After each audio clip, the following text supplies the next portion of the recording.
Capitalism will never solve the problem of poverty because the problem of poverty has already been solved. And poverty existing in 2024 is completely and totally manufactured.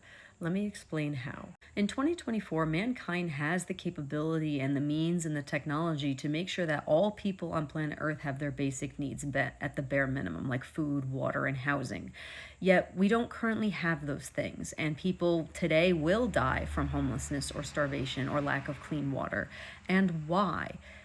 Well, under a capitalist society, capitalists ultimately thrive on keeping working class people as poor as humanly possible. So you have to understand that the capitalist class does not build their wealth through their own personal labor. They build their wealth through exploiting the value of other people's labor, right? They don't make their billions through their own hard work. They make their billions of dollars through taking the value of hundreds, if not thousands, of other people's work.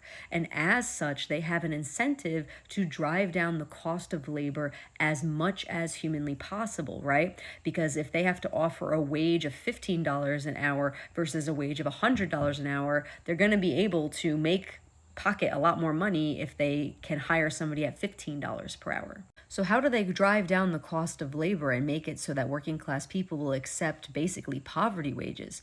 They do this by making the floor level of poverty be as extreme as possible.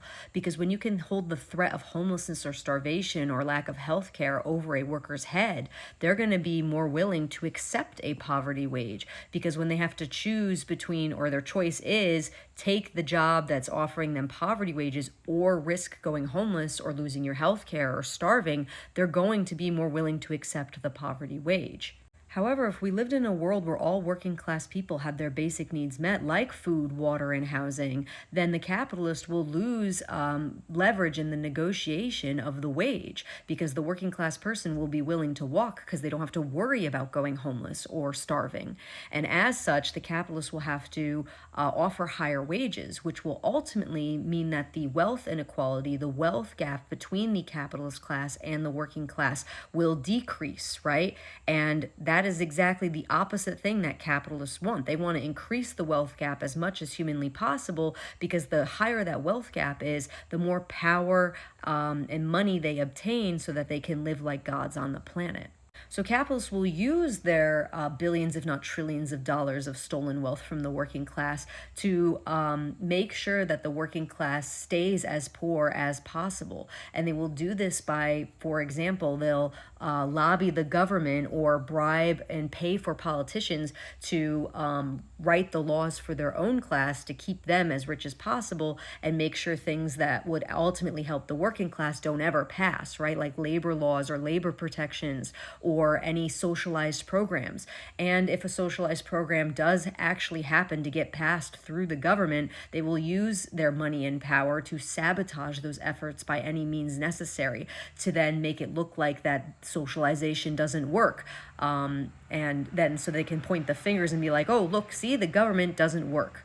And not only that, but they'll use their billions of dollars to buy out the media to control the narrative so that they can spit out their propaganda to tell and convince working class people that they don't deserve those things like food, water, and housing. And that if working class people had their basic needs met, they would all just become lazy and nobody will want to work anymore. When the reality is not that nobody would want to work anymore, it's that nobody would want to work anymore for some greedy capitalist to go buy a yacht and live like a god on the planet. So to sum up my point, capitalism will never eradicate poverty, because ultimately the capitalist class thrives on keeping the working class as poor as possible so they can exploit them for their labor as much as they can. And holding things like the threat of homelessness or starvation or health care or clean water over a working class person's head makes them a desperate worker, and desperate workers make cheap workers.